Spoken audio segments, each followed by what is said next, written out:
Rangers pitchers and catchers report tomorrow. But should those pitchers, at least the starting pitchers, be in a six-man rotation as opposed to a five? Talk about why they should and why they shouldn't. All that and more on this episode of Locked On Rangers. Let's get into it.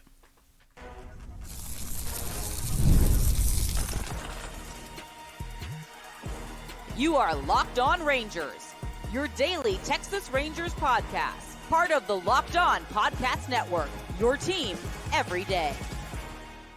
You are locked onto the Texas Rangers, the first and best daily Rangers podcast. I'm Bryce Patrick, a cripplingly addicted Texas Rangers fan, covering this team for 11 seasons, including all 6 as the founder and host of this podcast. Thank y'all so much for making Locked On Rangers your first listen every single day. If you're not already, you can follow me on Twitter at Bryce Patrick. You can follow the show at Locked On Rangers. Hit subscribe on your favorite podcasting platform and on YouTube, where the best way you can help grow the show is to comment nearly any single thing below. Now, on today's show, I'm breaking down what it means for the Rangers to have a six-man rotation, why they should, or maybe why they shouldn't. Before we get into all of that, this episode is brought to you by FanDuel. Right now, new FanDuel customers can get $150 in bonus bets if your first $5 bet wins. Download the app or head to FanDuel.com to get started. Now, the Texas Rangers rotation is filled with some very, very good pitchers, but alas, a lot of them are on the older side, and all of them have at least moderate to severe injury concerns. Now, hopefully, the Rangers head into the season, everybody's healthy, everybody makes all of their starts, everything goes perfectly well, and nothing ever goes wrong. But that's not life. That's not reality. That is just not the way baseball go, as Ron Washington used to say, and I'm sure he still does over in Anaheim. But I think one way to mitigate some of these concerns, I know one way to mitigate some of these concerns, something that's been bandied about all offseason long, that I even talked about in my opening day roster projection version 1.0 a week or two ago, however long ago that was. But possibly the Rangers doing a six-man rotation. Now, this is not something that happens often. This is not something that even happens, barely at all. The Dodgers are going to do it this year, but alas, the Rangers don't quite have the Dodgers' depth of starting pitchers. Let me just tell you what their starting rotation looks like right now as of opening day with this six-man rotation. They have Blake Snell, Yoshinobu Yamamoto, Tyler Glasnow, Tony Gonsolin, Roki Sasaki, and Dustin May. That's not even counting all of the injured starting pitchers they have. That's also not even counting Clayton Kershaw, who's almost assuredly going to sign a deal to come back at some point, probably closer to the midpoint of the season whenever he's healthy. The Rangers don't have quite that level of depth, but they do have 6 starting pitchers for 5 spots. They have Nathan Eovaldi, they have Jacob deGrom, they have Jon Gray, they have Tyler Mahle, they have Cody Bradford, and they also have Kumar Rocker. Now, all of these guys are quality starting pitchers. They are guys who you can plug into your rotation. Now, some of them are the best pitcher on the planet when healthy. Well, one of them, Jacob deGrom. One of them is a bona fide number 2. I put him in a playoff game, and he is a surefire number 1, Nathan Eovaldi. Jon Gray, Tyler Mahle, decent middle of the rotation starters. Same with Cody Bradford. I mean, Bradford had a phenomenal year last year, but he's the youngest of the bunch, well, outside of Rocker. I think that it might end up starting with a 5-man rotation, but these guys are all good enough to be a member of a starting rotation all season long.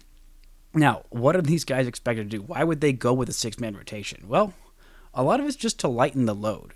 If you're only pitching every 6 games as opposed to every 5 games, that's a lot fewer innings on your arm, a lot fewer innings on all of their arms. It's just more equally distributing the workload. So if you have a 5-man rotation, that leaves basically everybody with about 32 starts, 33 for a couple of guys. If everybody's healthy, everybody makes a start every 5th game. Nobody goes on the IL. Again, that's not how it works unless you're the Mariners. But for the rest of everybody else, it's about 32, 33 starts in a 5-man rotation. You go with a 6-man rotation, that's 27 starts. That's a lot fewer starts for everybody. If everybody is just going 27 games as opposed to 32, that can make a world of difference. Just saving some of the wear and tear on these guys' arms. It is just a monumental difference. And what do you even expect from a starting rotation? Well, if you're averaging 5 innings pitched per start over 162 games, that's 810 innings from your starters as a unit.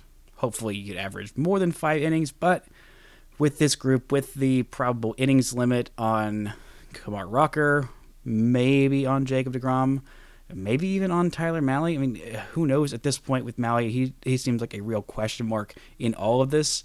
That's averaging 135 per starter. If you got a 6-man rotation, you're averaging 5 innings per start. That's 135 innings per starter.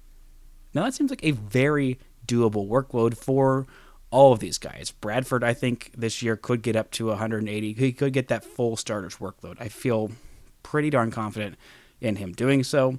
Everybody else, not so sure. Eovaldi, I'd say, is the next most confident I would feel about him going 32 starts, giving you 180-ish innings, which used to be the traditional workload for a starting pitcher, but alas, with guys throwing so hard with so many injuries popping up, it's not nearly as common anymore, unless you are the Mariners, who have some secret fountain of UCL youth out there in Seattle. I don't know what they're doing, but whatever they're doing is working to keep all those starters healthy.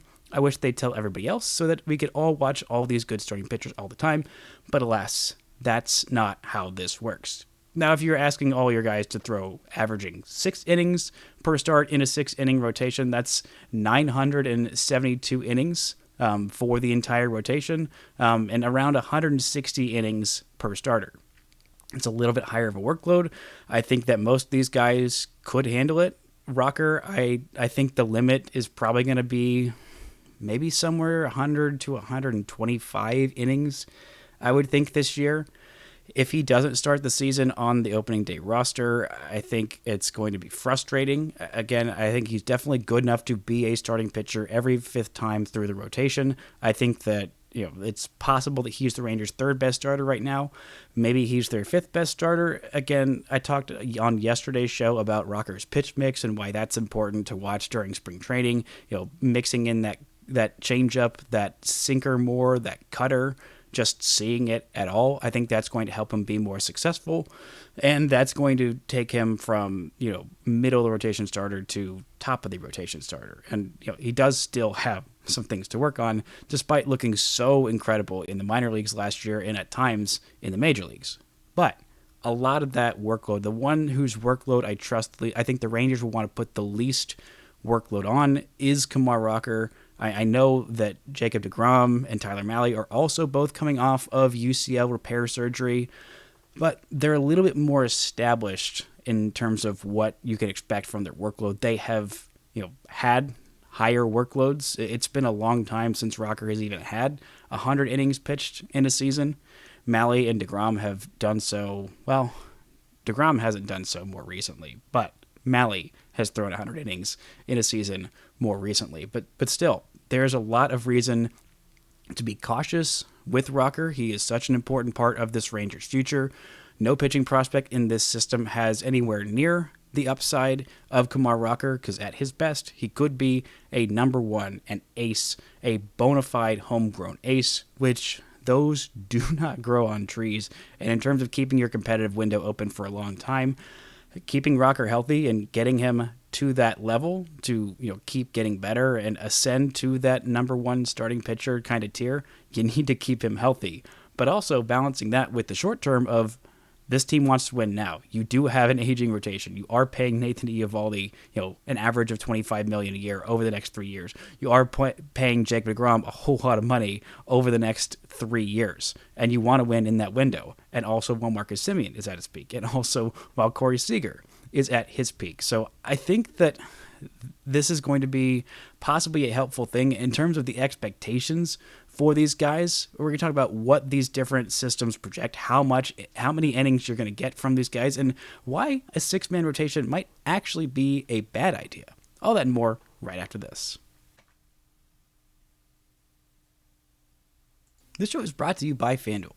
With the games tip off, the NBA action is just getting started, and there's no place to get in on the action than FanDuel, America's #1 sportsbook. With FanDuel, you can place live bets throughout the game, so even if you miss the opening tip-off or want to bet on a fourth quarter comeback, you can stay in on the action. And if you're looking for a bigger payout, you can even combine your live bets into a same-game parlay. Talking about the Rangers' rotation this season, they've also got baseball odds up for awards. Right now, the American League Cy Young betting favorite is Tarek Skubal at plus 350. Just behind him is Garrett Crochet at plus 600 on the Red Sox. And then tied for the third best odds, former Ranger great Cole Reagans and current Ranger great Jacob deGrom at plus 1100. They've also got all the way down there is Nathan Eovaldi tied with Yusei Kikuchi of Reese Olson at plus 8,000 to win the AL Cy Young. So right now, new FanDuel customers can get $150 in bonus bets if your first $5 bet wins.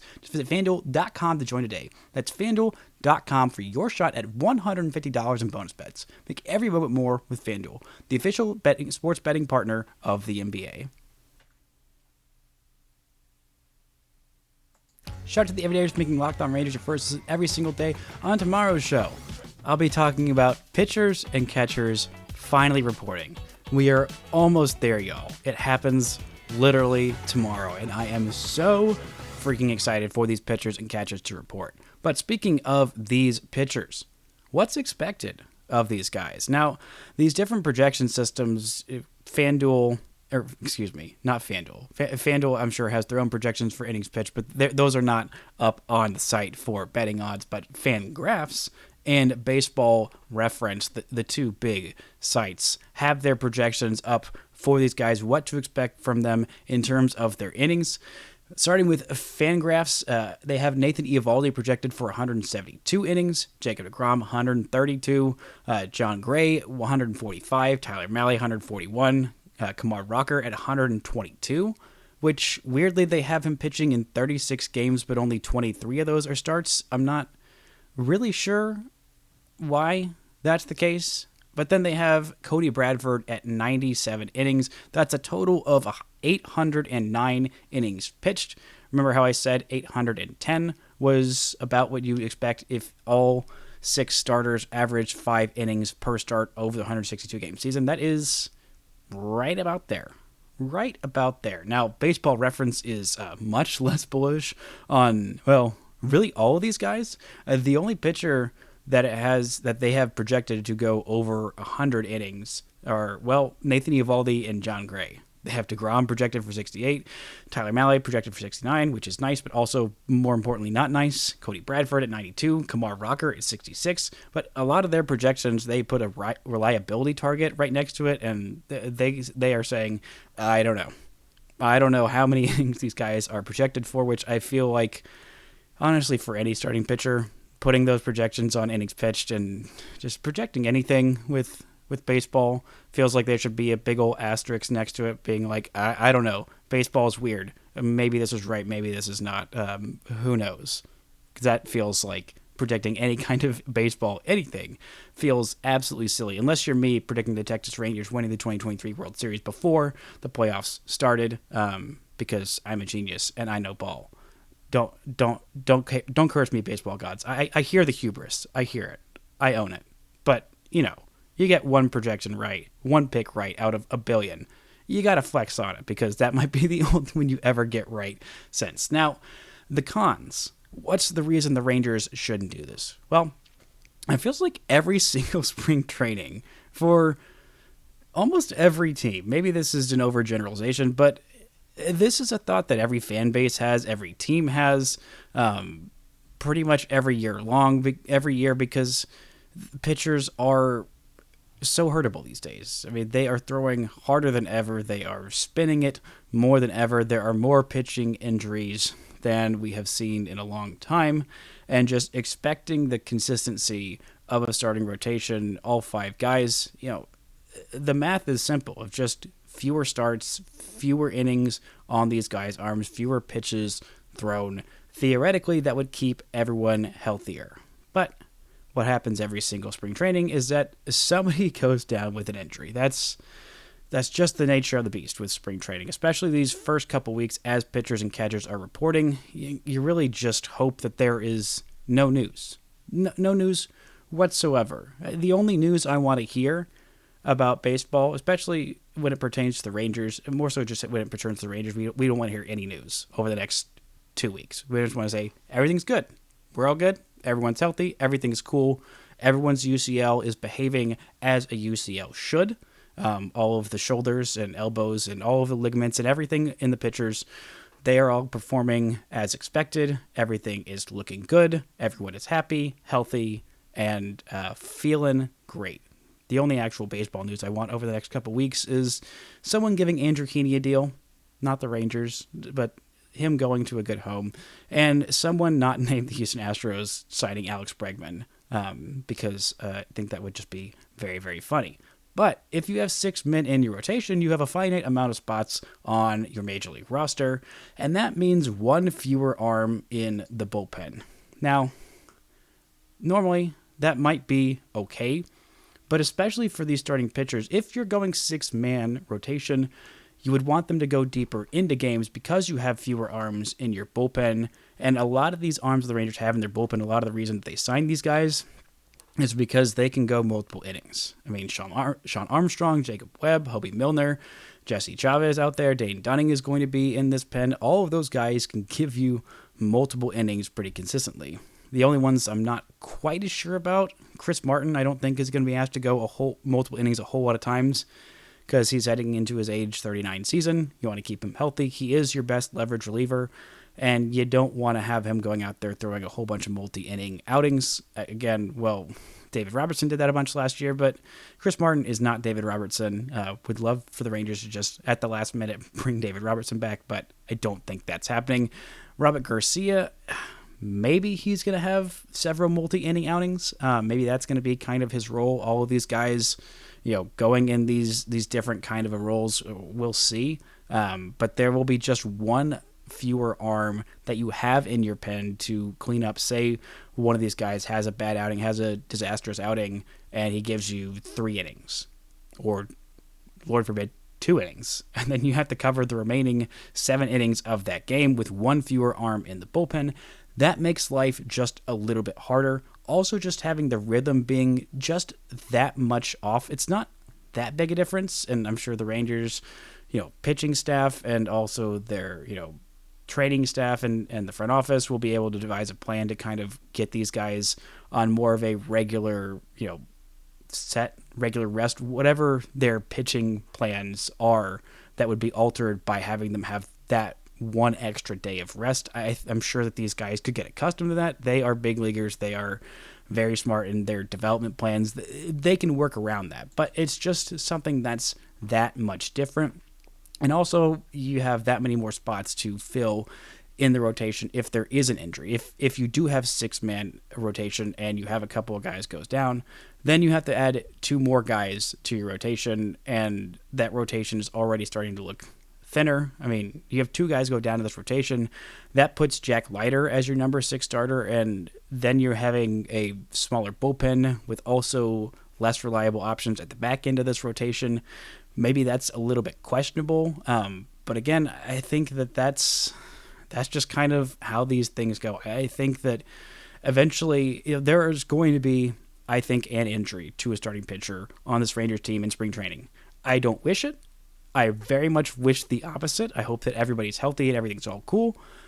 But that's just how this goes every single year. That's just the nature of the beast, unfortunately, especially when basically everybody in this rotation is in their 30s, mid-30s, or late 30s if you're Jacob deGrom. He can still technically get in there in the mid-30s if you're really wanting to push it just a little bit. I mean, his age 37 season, just very much at the tail end of the mid-30s. But if we are pushing the parameters, then I think we could get there. But if you're just getting 145 innings from, Gray and Mahle, if you're having a prolonged injury to Bradford, if he has another, stint like last year where he had that rib injury that turned into a back injury, that turned into a who knows what injury that kept him out for half the season, that makes life a little bit harder, having to ask a little bit more of Kumar Rocker. That makes life a little bit harder, not being able to, send Rocker down to kind of, assuage those injury, concerns, to, mitigate that workload just a little bit. I think that is, such an important part of this season is balancing that workload, balancing the win now versus win long term. I think that's one of the hardest things about being a GM is, not only like trade decisions, but in this case, how much do you rely on Rocker? I mean, we've seen it on teams in the past that have these guys like Yuri Perez when he was called up a little bit sooner than was expected, and he ended up going down with an injury. The Marlins were in the thick of things, and they thought, okay, well, this guy is one of our best pitchers, so we got to get him up to the big leagues. And then, predictably, he had an injury and has been out for such a long time. I think he's coming back this year, but that's just kind of the nature of the beast is, working around those concerns, keeping these guys healthy for the long term while balancing they're very good. We need them on the hill to help us win games in the short term is such a difficult balance to strike. And unless these guys, if the 6-man rotation, they have confidence that this will, keep these guys healthy, they'll be able to go deeper into games, throw 80 to 100 pitches every single time out, gives you 5, 6, sometimes even 7 innings, then you don't feel as bad about having one fewer arm in the bullpen. But if you're still being careful with their workloads going every 6th game as opposed to every 5th game, then that's going to put a lot of pressure on these guys in the bullpen to, pitch in bulk, to pitch frequently. And that's going to make this team just a little bit worse and is going to hurt them having a 6-man rotation versus having the traditional 5-man rotation, having that one more bullpen arm to kind of soak things up if things get out of hand. Now, what's the verdict? What should the Rangers do? Is it good? Is it bad? We're going to talk about that and a few factors that will make that decision for them right after this.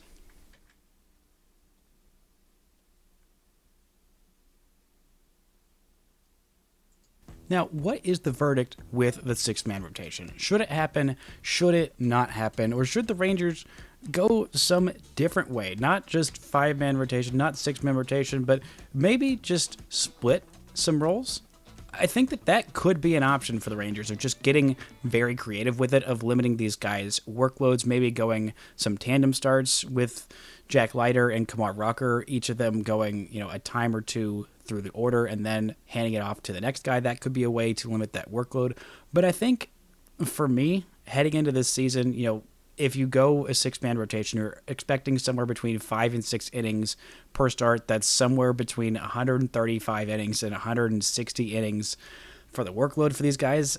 I think that is the best way to keep all these guys healthy. Now, unfortunately, if the Rangers heading into the regular season, if all of these guys are fully healthy, will be a miracle, will be a great, great thing for this team, for this franchise, for this season.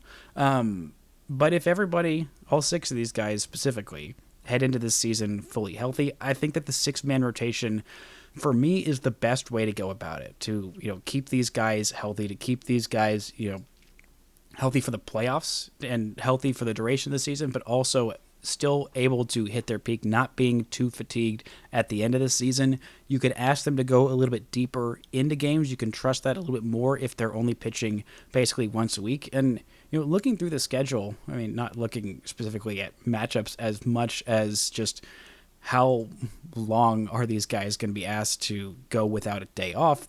There's not really any stretch of the season. I think 2 weeks is about the longest stretch without an off day. 2 weeks. There's none of those, 20 games in 20 days or, 30 games in, 31 days. There's not really those kind of stretches, which I think will be very, very helpful for this team. I think having those consistent off days, having off days more regularly, I think it's going to be a little tough in the month of May. They've got a couple of long stretches from the 17th all the way to the 25th. They've got a stretch from the 10th to the 15th, and that's going to be a little bit of a challenge. Excuse me, that's June. The 6th to the 18th is one of their longest stretches of games, and then the 20th to the 28th. That whole 6th to the 28th with just one off day is going to be just a little bit tough, a road trip to Boston and Detroit, and then there's a homestand there in the middle of that with a 4-game series against the Astros. That's going to be pretty darn critical. And then ending that stretch with a 6-game, a week where you got 3 games in New York, 3 games in Chicago, then you come home against the Blue Jays, all without an off day. That's going to be a little bit of a tough trip, but I think that asking these guys to go every 6th day as opposed to every 5th day is going to make life a lot easier.